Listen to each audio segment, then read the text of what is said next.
Hello friends, कैसे हैं आप। जय भीम, जय भारत में बुद्ध है। तो दोस्तों, मैं निखिल सबलारिया, नई दिल्ली से।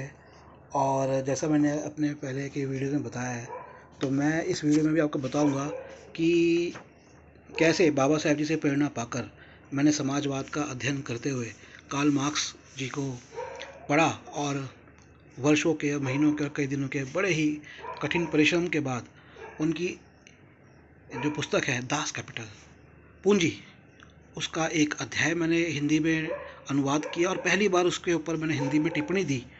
और अब मैं अगले एक और अध्याय पर उनके ऊपर उस पर काम कर रहा हूँ, और उस पर भी एक और बुक आएगी। तो मैं आपको एक बात बताता हूँ कि इस वीडियो में मैं आपको बताऊँगा कि मैं जो जिस तरह से जिस पे अनुवाद कर रहा हूँ, तो ये कितना न केवल मुश्किल है, मुश्किल तो है ही। मैं आज भी अपने मित्र जो मेरे साथ काम करते हैं उनको बता रहा था कि कितना झोंकना पड़ता है इसमें अपने आप को। लेकिन मुश्किल के साथ मैं आपको ये बता रहा हूँ कि मेरे अनुवाद में आपको क्या मिलेगा, क्या खास बात होगी, और किस तरह से हिंदी के अंदर जब कार्ल मार्क्स को मैं लेके आ रहा हूँ तो क्या विशेषता रहेगी। देखिए, कार्ल मार्क्स जो थे वो जर्मन भाषा में लिखते थे, मैं पहले बता चुका हूँ। और जर्मन से हमें जो मिलता है वो इंग्लिश में उनका लिखा हुआ पढ़ने को मिलता है। तो इसके अंदर बहुत सी मुश्किलें आती हैं, शैली की मुश्किल आती है, जर्मन शैली है। और जब जर्मन से उसको इंग्लिश में अनुवादित किया गया, तो हर जर्मन शब्द के लिए इंग्लिश शब्द नहीं था। लेकिन हमें जब पढ़ने को मिलता है तो हमें बड़ा ही इस तरह से पढ़ने को मिलता है कि हमें क्लियर नहीं होता। तो मैं आपको दो उदाहरण इस वीडियो में दूंगा तो आप खुद समझ सकते हैं। तो पहला तो मैं एक आम उदाहरण देता हूँ जो कि एक बहुत ही समस्या भी है कि किस तरह से उसको अनुवादित मैं कर रहा हूँ।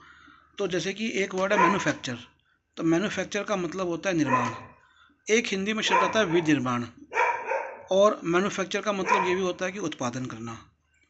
तो अब यहाँ पर निर्माण आएगा, विनिर्माण आएगा या उत्पादन आएगा, ये जो डिसीजन लेना होता है ये मुझे लेना होता है जब मैं अनुवादित कर रहा होता हूँ, जो कि बहुत टफ होता है। अब मैं आता हूँ दूसरे उदाहरण पर जो जिसके लिए मैंने खासकर ये वीडियो बनाया है। अब देखिए, यहाँ पर एक मैं आपको वाक्य पहले पढ़ता हूँ और मैं आपको बताता हूँ कि शब्द एक शब्द, सिर्फ एक शब्द के अर्थ के लिए कि वो इंग्लिश का जो शब्द है उसका अर्थ कैसे आएगा, वो उसके लिए मुझे कितना सोचना पड़ता है। और साथ ही साथ कि न केवल, कई बार क्या होता है कि मैं आपको बताता हूँ, जैसे इसमें दो शब्द आ गए,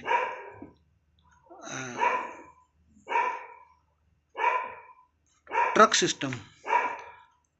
वो ट्रक सिस्टम का मतलब क्या होता है, उसके लिए मुझे पूरा जाकर पहले हिस्ट्री जाननी पड़ी औद्योगिक बदलाव की, जो पिछले 300 साल पहले शुरू हुआ। और वहाँ पर मुझे पता लगा कि ट्रक सिस्टम नाम से जो व्यवस्था थी इंग्लैंड में वो क्या थी। अब एक और आपको मैं उदाहरण देता हूँ, फिर मैं अपने मुख्य उदाहरण पे आऊँगा। अब एक वर्ड है वेजिटेशन। ठीक है, अब वेजिटेशन का मतलब तो वनस्पति हो सकता है, वनस्पति खाना हो सकता है, वनस्पति उगाना हो सकता है। लेकिन मुझे कई बार ये जो मीनिंग्स होते हैं ये एक डिक्शनरी में नहीं, कई डिक्शनरियों में जाके, ऑनलाइन डिक्शनरी में ही जाके, डिक्शनरी के अंदर अर्थ मिलने का मतलब ये नहीं है कि आपने उसको ले लिया, उसको उस सेंटेंस के हिसाब से, वाक्य के हिसाब से समझना भी बहुत जरूरी होता है। अब वेजिटेशन का मीनिंग क्या होता है, अब मुझे एक ही जगह मिला, कहीं मिलता भी नहीं है। अब उस वेजिटेशन का एक मीनिंग, अभी तो देखिए मेरे भी ध्यान से करके मैंने लिखा था यहाँ पर, तो वो इस तरह से होता है। अब एक और ऐसे वर्ड आया, सीवर। सीवर।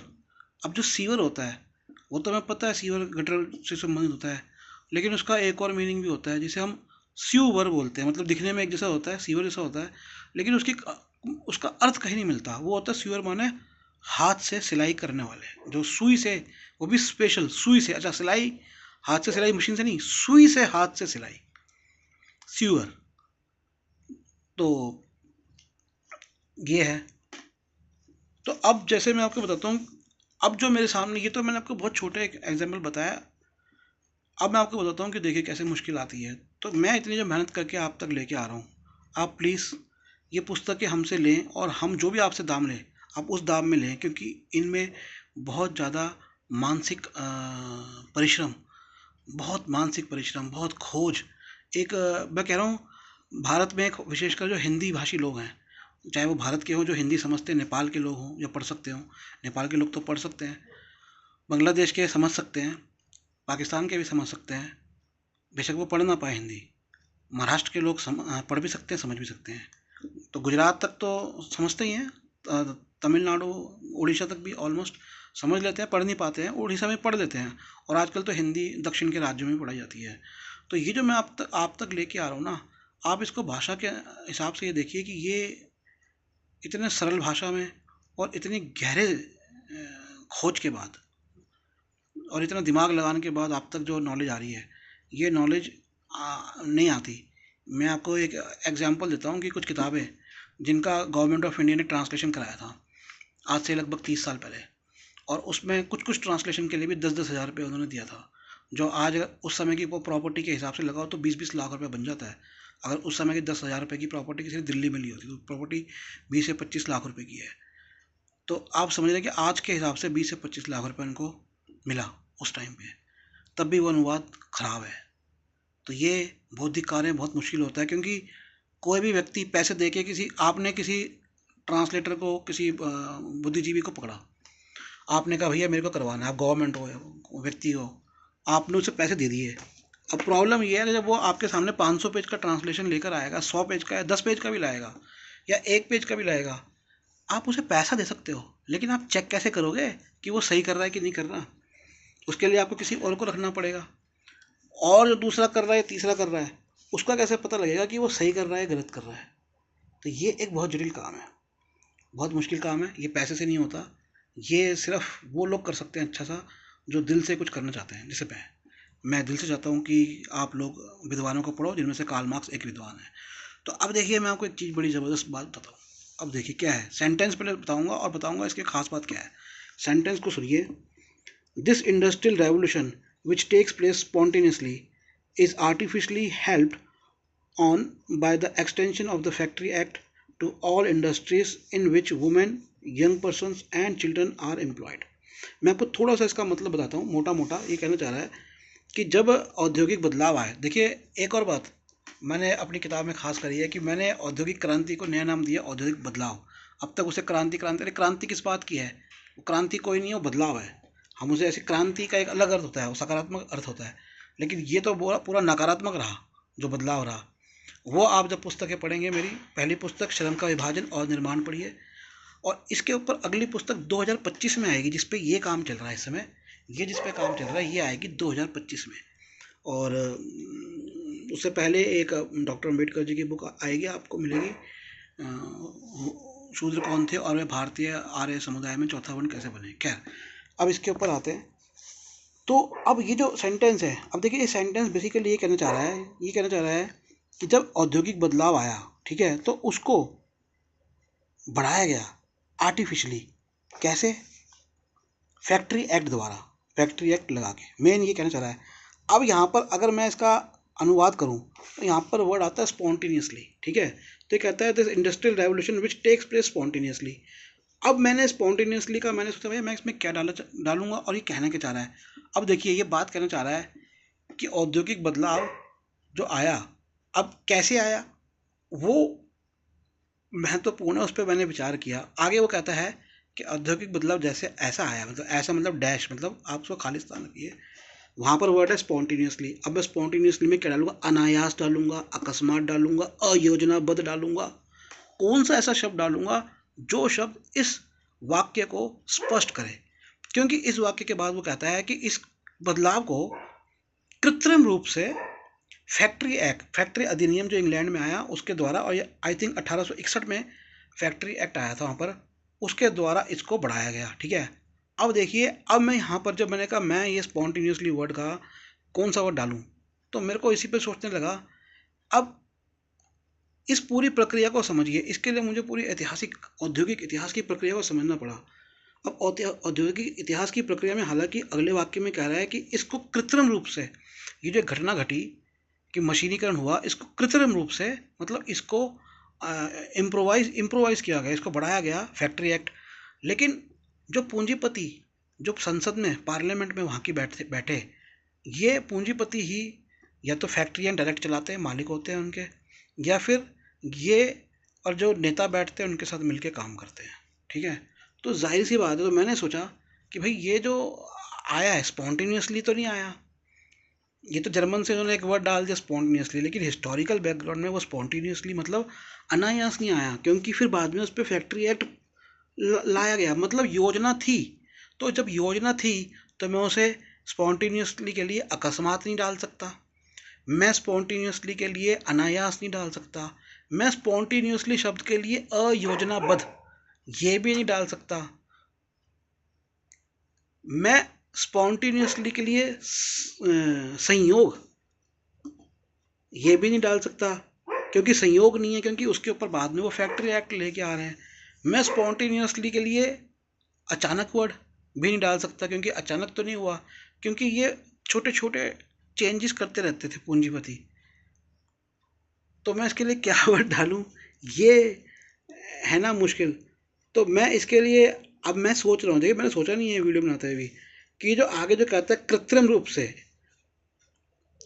इसको बढ़ाने के लिए, ठीक है, तो मेरे हिसाब से अब वो कह रहा है इसके आगे सेंटेंस में क्या कह रहा है कि इसको बढ़ाने के लिए, इसको कृत्रिम रूप से बढ़ाने के लिए फैक्ट्री एक्ट लाया गया, फैक्ट्री अधिनियम लाया गया। तो मेन चीज़ है जो स्पॉन्टेनियसली था उसका यहाँ पे विलोम जो अपोजिट हो रहा है, कि जो इन दोनों घटनाओं को अलग कर रहा है, वो वर्ड एक्सटेंशन जो इसने यूज़ किया कि बढ़ाने के लिए, तो उसका पहले अपोजिट था। फैक्ट्री एक्ट लगा के उसको बढ़ाया गया, तो पहले क्या था, वो जो औद्योगिक बदलाव था वो पहले अल्प मात्रा में या क्षणिक था। तो इस तरह से मुझे एक शब्द का कोई प्रयोग करना पड़ेगा, तब जाके वो एग्जैक्ट मीनिंग आपको पता लगेगा। तो ये जो है ना आपको मैंने बताया। और देखिए बहुत से लोग सोचेंगे कि मैं कोई एआई से काम करता हूँ। मेरे इनफैक्ट हमारे एक मित्र हैं, उन्होंने कहा भाई क्या कंप्यूटर से कर रहे हो, ट्रांसलेट कैसे कर रहे हो? मैंने कहा उसको तो उठा के फेंक दो, वो कचरा है, वो उसके चक्कर में मत पड़ो, मशीनीकरण मत पड़ो, वो ये बेकार मशीन है। आप यूज़ कर सकते हो वर्ड मीनिंग खोजने के लिए, अपनी डिक्शनरी भी उसके अंदर भी वहाँ तक ठीक है, लेकिन ये नहीं होता। तो ये पूरा, ये देखिए पृष्ठ संख्या 331 चल रही है। तो ये पूरा काम जो है ना मैनुअल काम हो रहा है, हाथ से काम हो रहा है, दिमाग से काम हो रहा है, उसमें बहुत दिमाग लगाना पड़ता है। तो आप मोबाइल नंबर नोट करें 8527533051, 8527533051। एक और नंबर है 8851188170, 8851188170। और एक व्हाट्सएप नंबर है 84478884। मैं भूल गया, फिर से भूल जाता हूँ, 844। ठीक है, एनीवे ये दो नंबर ही काफ़ी है। तो हमारी वेबसाइट है nspmart.com, nspmart.com। एक और नंबर है 8527333138, ऐसे कुछ नंबर। खैर दो नंबर काफ़ी है, 8527533051, 8851188170। तो आप मुझे फ़ोन करिए और ये पुस्तकों के लिए ऑर्डर करिए। मैं इतनी देर से थोड़ा स्लो बोल रहा हूँ, क्योंकि मैं आपको एक वर्ड है वेजिटेशन, उसका मतलब मैं आपको बताना चाहता था कि उसका क्या मीनिंग होता है। एनीवे अभी तो मेरे को नज़र नहीं आ रहा, पर आप ज़रूर पुस्तकें लीजिए, पढ़िए। मैं निखिल सबलानी, नई दिल्ली से। और हमारी वेबसाइट nspmart.com पे nspmart.com पर बहुत इंपॉर्टेंट पुस्तकें आप ले सकते हैं। दोस्तों मेरा ये काम हो रहा है भारत की अर्थव्यवस्था को सुधारने के लिए, भारत की समस्याओं को, और भारत ही नहीं बल्कि अगर ये कार्य जो आएगा और इससे जो सामाजिक बदलाव आएगा, भारत यदि पूरी दुनिया के ऊपर असर पड़ना शुरू हो जाएगा। मैं आपको अभी कुछ हिदायतें दे सकता हूँ जितना मैंने अध्ययन किया है। देखिए सबसे पहले तो आप फाइनेंशियल मार्केट से एकदम हट जाइए। इंटरेस्ट, लोन्स और अपना इंश्योरेंस, ये वो हेल्थ इंश्योरेंस ठीक है आप करवा सकते हैं। हेल्थ इंश्योरेंस के अलावा और किसी भी रूप से शेयर मार्केट, म्यूचुअल फंड्स, मैं आपको किसी भी रूप से जीवन बीमा हटा के और हेल्थ इंश्योरेंस हटा के और किसी के ऊपर भी आपको नहीं कहूँगा कि आप इन्वेस्ट करें। और ख़ास करके आप कोशिश करें कि इन जॉब सेक्टर से भी हटें, क्योंकि ये आपको निष्क्रिय बना रही है, इसमें आपको कोई हुनर नहीं मिल रहा है। और हमें ना सबको मिलकर अपनी जो पुरानी चीज़ें हैं, एक हरियाणा के एक सर हैं, वो बड़ी पुरानी पुरानी बातों पे जो नॉलेज लेके आ रहे हैं, मैं आपको बताता हूँ, उनकी बहुत ज़बरदस्त नॉलेज है वो। तो वो जो है ना हमें अपनी पुरानी चीज़ों पे जाना है। और तभी हम जो है ना, हमें विज्ञान को और शस्त्रीकरण में लगाना है। लेकिन हमें विज्ञान को अर्थव्यवस्था में नहीं लगाना। शस्त्रीकरण में लगाना जरूरी है क्योंकि वो हमारी मजबूरी है, लेकिन अर्थव्यवस्था में लगाना हमारी मजबूरी नहीं है, उसे हमें मजबूरी नहीं बनाना। और हाँ, हमें ना अपनी जनसंख्या को, देखिए मैंने जो रिसर्च करी है उसके हिसाब से हमें अपनी जनसंख्या को 10 करोड़ लेके आना पड़ेगा। 10 करोड़ भी मैं आपको ज़्यादा बता रहा हूँ, क्योंकि जब अकबर था तो 5 करोड़ पॉपुलेशन थी। 1947 के अंदर 35 करोड़ थी, भारत पाकिस्तान और बांग्लादेश मिलाकर। तो आज जो है ना, भारत पाकिस्तान बांग्लादेश मिलाकर लगभग 200 करोड़ है। 200 करोड़ पॉपुलेशन नहीं होगा, हमें इंडिया की ही पॉपुलेशन अगर 10 करोड़ कर लेंगे तो हमारे पास, सबके पास अच्छी ज़मीन, अच्छे साधन और सब कुछ होंगे। ये ज़्यादा पॉपुलेशन है, ये हम तो सिर्फ नौकर चाकर कीड़े की तरफ पैदा हो रहे हैं। हमारी लाइफ एक, हमारे पास एक आदमी बैठे, मैं आपको बताऊँ, मैं ये ट्रांसलेट कर रहा हूँ, तो इसमें ट्रांसलेट करते हुए मुझे एक बात पता चली कि उस समय के जो समाजशास्त्री थे इंग्लैंड के, 1861 की बात बता रहा हूँ मैं। 1861 के अंदर वो कहते थे कि भैया एक आदमी को काम करने रहने के लिए 300 स्क्वायर फीट जगह चाहिए। आज मैं जिस कमरे में बैठा हूँ, ये कमरे में 150 स्क्वायर फीट जगह होगी।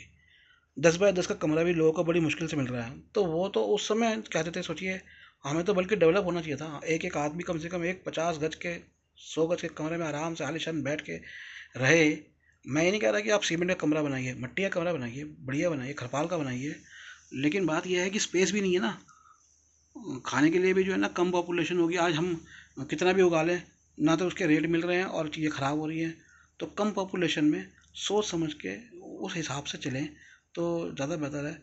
और तो ये जो मेरे काम है ना, ये देश के लिए, पूरी दुनिया के लिए, पूरी मानवता के लिए है। अब आप जो, मैं आपसे, कई लोग कहते हैं भैया किताबें बड़ी महंगी है। अरे भैया क्यों बोल रहे हो यार, किताबें महंगी तो क्या हो गया, इधर उधर इतनी जगह पैसे चला जाता है। ये किताब में नहीं जा रहा, ये आपके, हमारे मानवता के भविष्य में जा रहा है पैसा। वरना तो ये माटी में जाके मिलना है, शरीर भी माटी में मिलना है। लोग महंगी जगह खाते हैं, वो पैसा चला जाता है। आलीशान मकान बनाते हैं, ठीक है, अच्छी बात है, बनाना चाहिए, लेकिन कितना पैसा तो उनकी डेकोरेशन हर साल, रेन्यूएशन या मरम्मत में चला जाता है। उसके अलावा कितना पैसा आप जानते हैं, हम लोग घूमने फिरने में, सैर सपाटे में इतना पैसा इधर उधर हो जाता है। और ये ज्वेलरी, स्टोन्स, स्टोन्स में लाखों रुपए लोग लगा देते हैं। ज्वेलरी लाखों रुपए के लगा के रखते हैं घर में कि भैया कल को हम इसको, ये हो जाएगा, वो हो जाएगा। तो कुछ नहीं होना, इन सब चक्करों में मत पड़ो, पूंजीवाद के चक्कर में मत पड़ो। और पूंजीवाद को ख़त्म करने के जो मेरी मुहिम है उसमें साथ दीजिए। वो जो पूंजी आपके पास पड़ी हुई है, वो चाहे तो मुझे किताबों की रेट ज़्यादा लगा के दे दीजिए या वैसे ही भेज दीजिए। बर्बाद, मैं कहता हूँ खाली होके बैठिए। जिस दिन खाली हो जाएंगे ना, तो उस दिन ये बुद्धि भरनी शुरू हो जाएगी। क्योंकि वो जो कचरा जो भर रहा है ना उत्पादन का, ये ले लूँ मैं, ये ले लूँ मैं, वो ले लूँ मैं, ऐसे ले लूँ मैं, यहाँ घूमने चला जाऊँ मैं, वहाँ घूमने। अरे क्या जरूरत है हर साल घूमने जाने की? क्या हमारे पूर्वज कोई हर साल कोई इंग्लैंड और लंदन और ऑस्ट्रेलिया घूमने जाते थे? वो पैसा बौद्धिक काम में लगाओ, देश को, मानवता को परिवर्तित करने में लगाओ, ताकि लोगों का कल्याण हो। आज हमारे पास एडुकेटर नहीं है, हमारे पास ऐसे गुरु नहीं है जो कि ढंग की एजुकेशन हमें दे, जैसे मैं दे रहा हूँ। ऐसे एजुकेटर समाज को सामाजिक एजुकेशन दे। ऐसे एजुकेटर जो आपके, जो आप कहते हैं ना हमारे भारत के ऋषि मुनि थे, मैं हूँ आज का ऋषि। मैं आपके लिए सही चीज़ लेके आ रहा हूँ। तो पहले के ऋषियों को, जो राजा थे या धनी लोग थे, वो सपोर्ट करते थे, तो आप लोग सपोर्ट करो। धन किसका है? मैं कल सोच रहा था, चाणक्य के बारे में भी सोच रहा था। अब मैं आपको ये बताता हूँ, हमारे भारत में वर्ण व्यवस्था है, ठीक है। वर्ण व्यवस्था क्या कहती है? मैं उसके एक दूसरे एस्पेक्ट पे आऊँगा। मैं ये नहीं कहूँगा कि वर्ण व्यवस्था अच्छी है बुरी है, लेकिन जो ब्राह्मण है उसका क्या काम है? राजा को गाइड करना, लोगों को गाइड करना। हालांकि वो बात अलग है कि वो, उसको डब्बा बंद बना के उसने अपने ही फायदे के उठा लिया। राजा का क्या क्या क्या मतलब है? राजा कौन है? जो रक्षा करता है, ठीक है। तो रक्षा करने के लिए उसे हर रोज ट्रेन होना पड़ेगा, हथियार चाहिए होंगे, घोड़े चाहिए होंगे। वो पैसा कहाँ से आएगा? जनता से आएगा। तो राजा की संपत्ति किसकी है? जनता की संपत्ति है। कौन सी जनता? जो काम कर रही है, जिसको आपने शूद्र कह दिया, उसकी है ना। अब कोई बांस का काम करता है, कोई लकड़ का काम करता है, कोई हाथी दांत का काम करता है, यही तो प्राचीन हमारे काम थे। कोई पत्थर का काम करता था, कोई खेती का काम करता था, कोई अनाज निकालने का काम करता था, कोई अनाज कूटने का काम करता था, कोई अनाज को इधर से उधर ले जाने का काम करता था, कोई गाड़ी लेने का काम करता था। तो इतने तरह के जो हमारी जो जातियाँ हैं, ये इतनी तरह के हमारे काम धंधे थे। ये सब लोगों की जो संघ था, वो हमारा देश था। तो हमारे यहाँ पे राजा जो है ना, वो माना जाता था कि वो, उसके पास जो भी कुछ है, हमारे लालच लालच नहीं रहा, तो इसलिए हम लोग अमीर रहे। तो इसलिए एडम स्मिथ लिखते हैं 300 साल पहले, भारत और चीन दुनिया की आर्थिक रूप से महान शक्ति है, महाशक्तियाँ हैं, और सामरिक और सैन्य रूप से भी हम महाशक्तियाँ थी। तो हमने को मशीनों से तो बने नहीं, हमें क्यों फालतू की मशीनों के चक्कर में पड़ के, ये मशीनें तो उन लोगों के लिए है जिन्होंने लालच करके पहले अपनी आबादी ख़त्म करी, फिर अब हमारी आबादी ख़त्म करने आ गए यहाँ पर। आबादी मतलब ख़त्म, उन्होंने देखिए क्या किया, उनका खेल क्या है, यूरोपियन लोगों का खेल क्या है, अपनी आबादी ख़त्म कर दी। आज उनकी आबादी नहीं है, और आबादी बढ़ती है ना तो वो युद्धों में लगा देते हैं। विश्व युद्ध हो गया, उससे पहले ये वॉर हो गई, वो वॉर हो गई, 2 विश्व युद्ध। जिसे अब मैं तो उसे विश्व युद्ध भी नहीं कहूँगा, मैं कहूँगा भैया वो तो यूरोपियन वॉर है।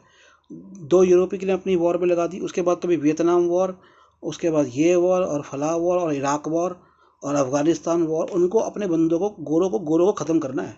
वो इतने घटिया लोग हैं, समझ रहे हैं ये बात। तो हमें क्योंकि वो उनकी पॉपुलेशन कम करते हैं, और क्योंकि वो पॉपुलेशन वरना और काम मांगेगी और काम मांगेगी, क्योंकि गोरी जो पॉपुलेशन होगी ना उसको देना पड़ेगा प्रॉपर वेजेस, पैसा ज़्यादा देना पड़ेगा, वो पैसा ज़्यादा ना देना पड़े, इसलिए वो काम बाहर करवाते हैं या बाहर से ला के लोग करवाते हैं। और वो जो बेचारे गोरे हैं उनको तो गाजर मूली की तरह कटवा देते हैं ले जाके युद्धों में। चल भाई 50 लाख यहाँ कम हो गए, 10 लाख यहाँ मारे गए। अभी भी इस डेट तक 10 लाख लोग इनके ये जो ना रूस और इसके मारे गए। क्या नाम है आपका जिससे युद्ध चल रहा है जो, तो यूक्रेन। तो ये बात समझने की है। तो ऐसे गाजर मूली की तरह बन रहे हैं हम। इंसान बन क्या रहा है, गाजर मूली की तरह पैदा हो रहा है, गाजर मूली की तरह पिस रहा है, गधों की तरह काम कर रहा है और गधों की तरह मर रहा है, गाजर मूली की तरह कट रहा है। तो ये आपको डिसाइड करना है कि आपको ये पूंजीवादी उपभोक्तावादी व्यवस्था को सपोर्ट करना है जिसमें आपकी कोई, आप एक वस्तु बन के रह गए हो, एक ऐसी वस्तु, एक ऐसा ड्रम या एक ऐसा कचरा जिसमें बाकी वस्तुओं का कचरा आएगा और आप उस कचरे को एकदम दफना दिया जाएगा, जला दिया जाएगा। तो आपने क्या जीवन जीना है, बौद्धिक जीवन जीना है। हम ना, हमारे जो बौद्धिक जो समय नहीं मिल पा रहा है, सोचने का समय नहीं मिल पा रहा है, हर इंसान के अंदर अपनी उसको अध्ययन करने का समय नहीं मिल पा रहा है। साधनाएं, हमारी साधना कहाँ हमें समय मिल रहा है। हम जो ऋषि मुनियों की बात करते हैं, बौद्ध मुनियों की, देखिए पीछे फोटो लगी है भगवान बुद्ध की, वो 5 ब्राह्मण थे, उनके शिष्य थे। ये इनको समय मिलता था ना, ये समय मिलता था इनको, तो ये क्या करते थे, ये भी राजा थे ना, ये तो नहीं पड़े ना उपभोक्तावाद के चक्कर में। जाके साधना करी, बाकी लोगों ने साधना करी, तो क्या मिला उनको, उनको मानसिक शक्तियाँ मिली, उनको अलौकिक शक्तियाँ मिली, उनके संपर्क हो सकता है बने हो अलौकिक शक्तियों से, क्योंकि बुद्ध के सारे जो बहुत सारे प्रवचन है वो यक्ष के साथ है। यक्ष अलौकिक जीव है। तो हमें क्या मिल रहा है, हम इस भौतिक शरीर के चक्कर में ख़त्म हो रहे हैं। वो देखो पीछे मेरे पिताजी की फ़ोटो है, उनका नाम था विश्वामित्र सबलानिया, 24 साल में उनकी डेथ हो गई थी। तो खैर उनका नाम विश्वामित्र, तो विश्वामित्र कौन थे, राजा थे। क्या किया उन्होंने, साधना में गए, ऋषि बने, ब्रह्म ऋषि बने। आप क्या कर रहे हो, औद्योगिक कचरा, कचरा बना रहे हो, कचरा बन रहे हो, कचरा खा रहे हो, कचरा पी रहे हो, जिसमें ना सुंदरता है, ना बनावट है, ना कोई आत्मा नहीं है उसमें, और परमात्मा तो सब दूर हो रहे हैं। तो आपको अपने जीवन को उठाना है, लंबा करना है, भक्ति में भी लगाना है, ध्यान में लगाना है। तो उसके लिए थोड़ा सा पहले समाजवाद और मानवतावाद की तरफ आपको जाना होगा, और मेरी यही प्रयास है कि मनुष्य प्रबुद्ध हो और फिर हम इस रास्ते पर अग्रसर हैं। और सबसे बड़ा जो प्रॉब्लम हो रही है आज, नैतिकता खत्म, गला काट, बाहर निकल, तू गले बाहर आ घर से, एक आदमी घर से बाहर आ जाए बस, तू बाहर आ जा, दुकान पे जा, आ जा बेटा, 100 की चीज़ तेरे को अभी मैं काटूं, कचरा माल दूं, पैसे ज़्यादा लूं, काट काट काट काट काट काट, कटिंग चल रही है, कटिंग बस, आओ गला कटाओ। ऐसा संसार बनाना है क्या है भविष्य के लिए, डिसाइड करिए आप। नंबर नोट करिए 8527533051, 8527533051, 8527533051। एक और नंबर है 8851188170। ठीक है, और वेबसाइट है nspmart.com, nspmart.com।